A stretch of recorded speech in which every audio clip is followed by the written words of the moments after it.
안녕하세요. 치질 바로 알고 바르게 치료하자 치바바의 윤상민입니다.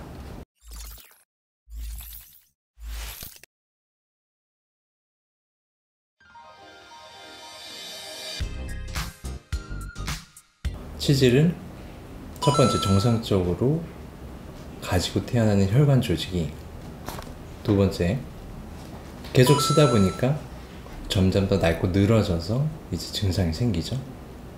그리고 세 번째, 근데 그 증상들이 이제 불편한데 안 없어져요. 그래서 네 번째, 수술적으로 제거를 하는 거예요. 그럼 이 단계에서 어떤 치료들을 할 수 있는지를 얘기를 해드릴게요. 자, 우리가 가지고 태어난 건 어쩔 수 없죠. 부모님 주신 걸 우리가 가지고 살아요. 근데 계속 쓰다 보니까 점점 더 낡고 늘어진다 그랬죠. 자, 그러면서 증상이 생기는데 치료는 그거예요. 덜 쓰면 돼요. 덜 쓴다는 게 곧 보존적 치료라고 생각하시면 돼요. 자, 변을 남들은 1분이면 보는데 내가 10분을 본다. 그럼 나는 항문을 10배를 쓰고 있는 거예요. 그죠? 항문을 덜 쓰면 돼요. 변을 편하게 빨리 보면 되는 거죠. 술 먹으면 항문이 부어요. 알고 있어요. 근데 계속 술을 먹어요. 술을 안 먹으면 돼요. 그게 치료예요. 오래 앉아있으면 항문이 아래쪽으로 혈압이 높아지면서 부풀고 불편해지겠죠. 오래 앉아있는 시간을 줄이면 돼요. 자, 변비, 설사 생기면 부어요. 힘주면 붓고, 오래 앉아서 더 있으면 붓고, 변비 생기거나 설사할 때도 부을 수 있어요. 변비, 설사 안 하도록 식사를 조심하면 돼요. 그게 바로 치료예요. 그리고 증상이 적게 발생하고 혹은 그렇게 불편하지 않다면 당장에는 이렇게 꼭 수술할 필요는 없죠. 이럴 때는 보존적 치료. 그러니까 이게 증상이 이렇게 내가 변비가 생길 때만 심해진다면 내 변비를 조심하면 되는 거예요. 그리고 혹시 불편한 게 간혹 생긴다면 그때만 좌욕을 해주거나 변비를 호전시켜주는 걸로 치료가 되는 거죠. 세 번째 단계에서 이제 불편한데 없어지지가 않는 거죠. 그럴 때는 이제 보존적 치료에도 불구하고 혹은 변을 잘 봄에도 불구하고 계속 피가 묻거나 계속 밀려나면 어떻게 하겠어요? 불편한데 안 없어지면 결국 수술적으로 치료를 하게 되는 거죠.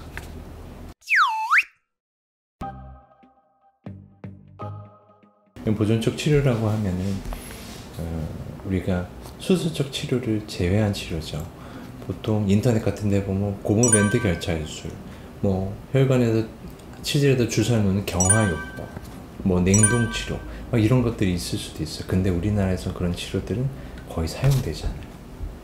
그리고 그런 치료들 또한 항문을 일부는 마취를 하거나 어떤 침습적인 주사를 하거나 어떤 묶거나 그런 거기 때문에 약간의 수술적 치료에 들어가는 거고요.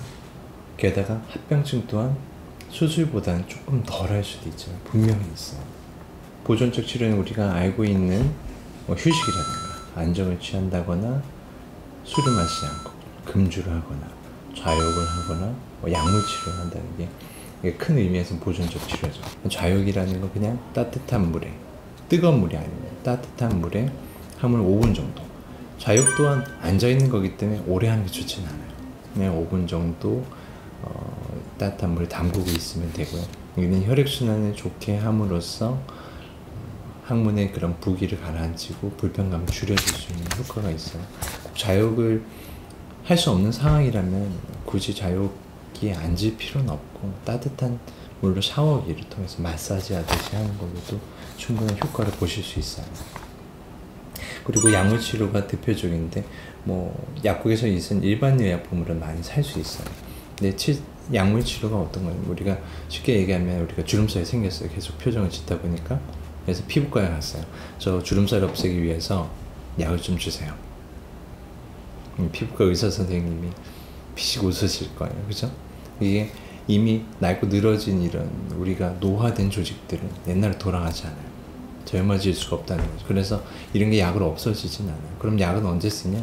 이게 급성으로 확 부었을 때나 출혈이 많이 될 때는 약을 먹음으로써 그 점막을 안정시키고 그리고 부기를 가라앉혀서 불편감을 줄이는 데는 도움이 되지. 하지만 치질 조직 자체를 없애지는 못하는 거죠.